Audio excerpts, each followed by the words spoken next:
Terima kasih saudara, Anda masih bersama kami.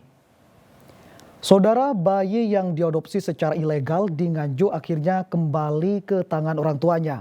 Hal ini terjadi setelah polisi melakukan mediasi orang tua bayi dengan pihak pengadopsi. Namun polisi tetap mendalami kasus dugaan pidana tersebut.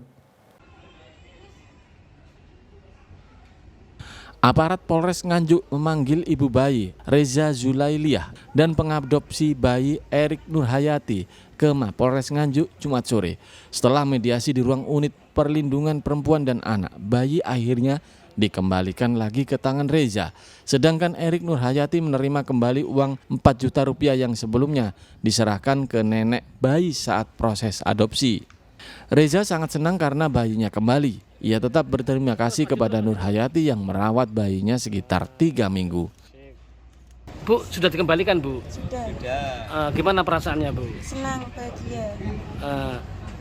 Gimana perasaannya, masih marah kepada yang merawat atau yang bagaimana, Bu? Sudah. Terima kasih. Justru terima kasih. Makasih. Ya, yang jelas pada saat ini sudah kita kembalikan ke pihak orang tua atau ibu kandung dari bayi ini, dan tentunya menindaklanjuti dari ini kami juga akan menggandeng dari WCC dan Dinas Sosial untuk memonitor perkembangan dan perawatan anak tersebut. Kendati bayi sudah kembali ke tangan orang tuanya, polisi masih mendalami kasus dugaan adopsi ilegal ini dan akan memeriksa sejumlah saksi. Sebelumnya Reza Zulailiah, warga desa Babadan, Kecamatan Pace, Kabupaten Nganjuk, melaporkan adopsi bayinya ke polisi karena saat proses adopsi Reza tidak mengetahui sebab ia masih dirawat di rumah sakit usai melahirkan. Belakangan diketahui ternyata nenek bayi atau ibu Reza sudah menerima uang 4 juta rupiah. Uang diserahkan oleh pengadopsi melalui perantara seorang tukang sayur. Danu Sukendro melaporkan dari Nganjuk. Saudara, ratusan keluarga di Lumajang kesulitan air bersih karena sumber mereka mengering. Untuk menyiasatinya, warga menggunakan air sungai yang kotor sebab bantuan air bersih dari BPBD tidak mencukupi kebutuhan sehari-hari mereka.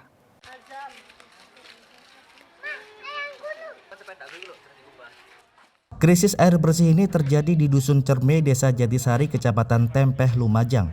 Sekitar 120 keluarga kesulitan mendapatkan air bersih karena sumur mereka mengering sejak sebulan terakhir. Meski kondisi ini dirasakan warga setiap musim kemarau, namun mereka menyebut kali ini yang terparah.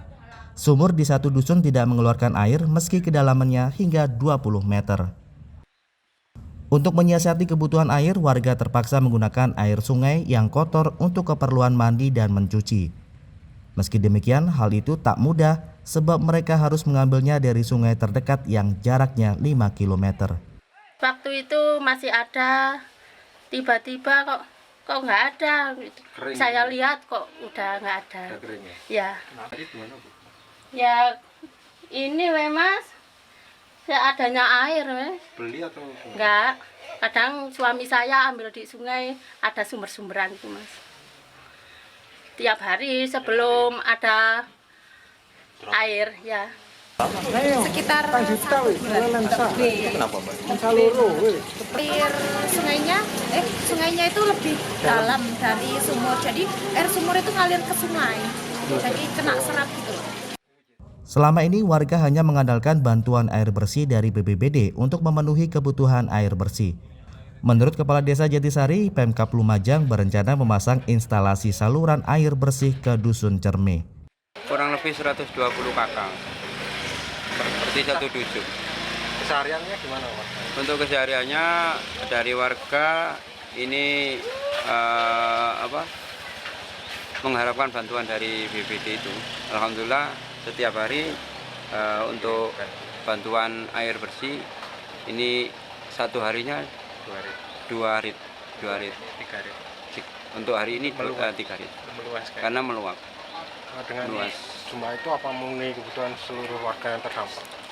Belum bisa memenuhi kebutuhan warga karena sekarang meluas.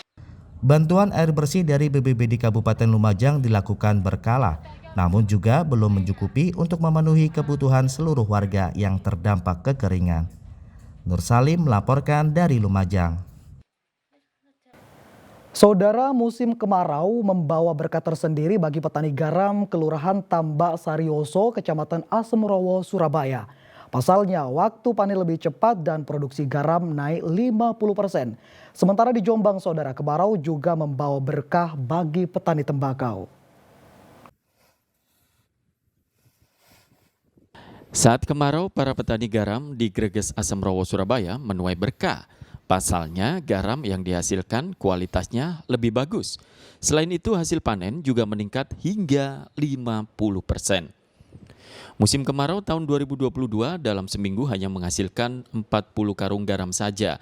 Namun tahun ini bisa menghasilkan 80 hingga 100 karung garam. Berarti ini kemarau membawa berkah Pak ya? Iya. Berapa persen Pak peningkatan kalau dari tahun sebelumnya? Tahun kemarin hampir 50%. Mas. Oh, bagus. Iya, tahun kemarin kita mulai panen bulan 9 Mas. Ini kan bulan 8. Memasuki pertengahan bulan Agustus, tanaman tembakau di Kecamatan Kudu, Kabupaten Jombang memasuki musim panen. Pasalnya, terik matahari membuat tanaman tembakau tumbuh baik, sehingga petani lebih cepat panen. Harga daun tembakau basah jenis jinten dijual Rp3.000 hingga Rp3.500. Sedangkan daun atas mencapai Rp4.500 per kilogram. Sementara jenis rejep daun bawah Rp3.500, daun atas dan tengah mencapai Rp6.000 hingga Rp8.000 per kilogram. Itu pengrajang. Kalau dari petani itu ya cukup bagus lah, ini kemarau panjang juga ada berkah tersendiri buat petani, meskipun di samping pupuk yang cukup sulit, yang pupuk bersubsidi cukup sulit, sehingga tapi ada berkah tersendiri buat petani. Meski belum memasuki masa panen raya, para petani masih bisa memenuhi permintaan tengkulak atau pengepul, dan hasil panen tembakau Jombang rata-rata dijual ke Trenggalek dan Tulungagung. Selamat Riyadi dan Dwi Mujiarso melaporkan dari Surabaya dan Jombang.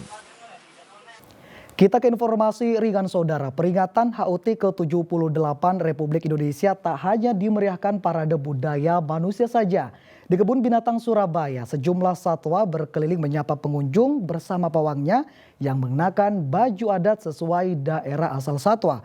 Bagaimana keseruan parade satwa itu? Berikut liputannya untuk Anda.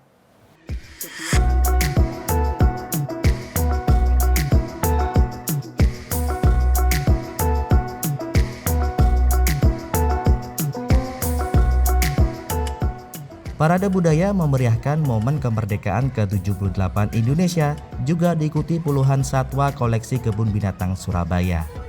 Satwa yang ikut serta diantaranya gajah Sumatera, binturong, burung rangkong, burung kakak tua raja, hingga unta. Satwa-satwa jinak ini berparade bersama para pawang mereka yang mengenakan baju adat masing-masing daerah asal satwa.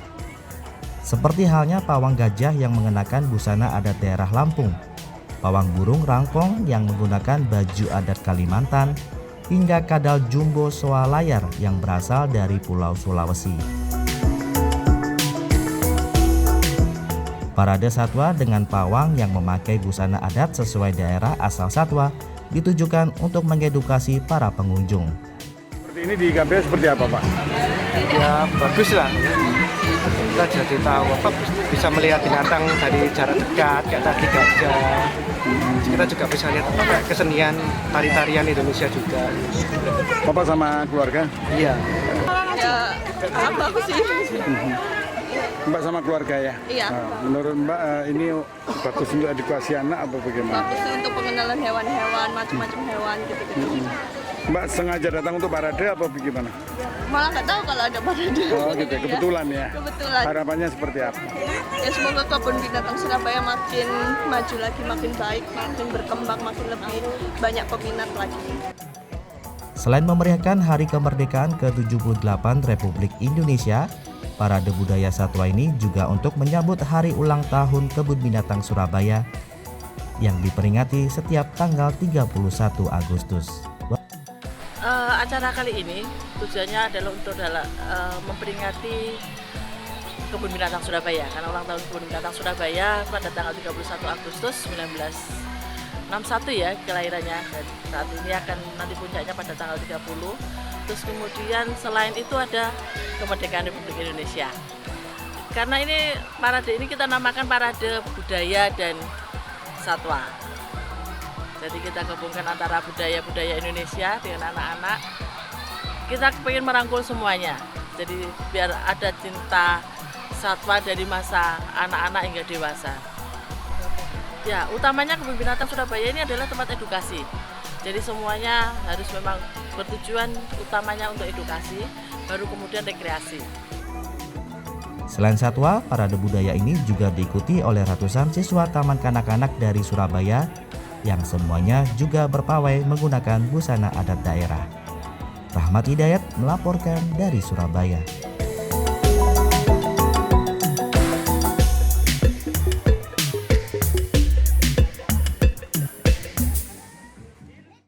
Saudara, beragam kreativitas warga merayakan kemerdekaan ke-78 Republik Indonesia. Di Lumajang, peserta karnaval membuat aneka bentuk binatang dari limbah seperti sabut kelapa, kulit pinang, bambu, hingga daun.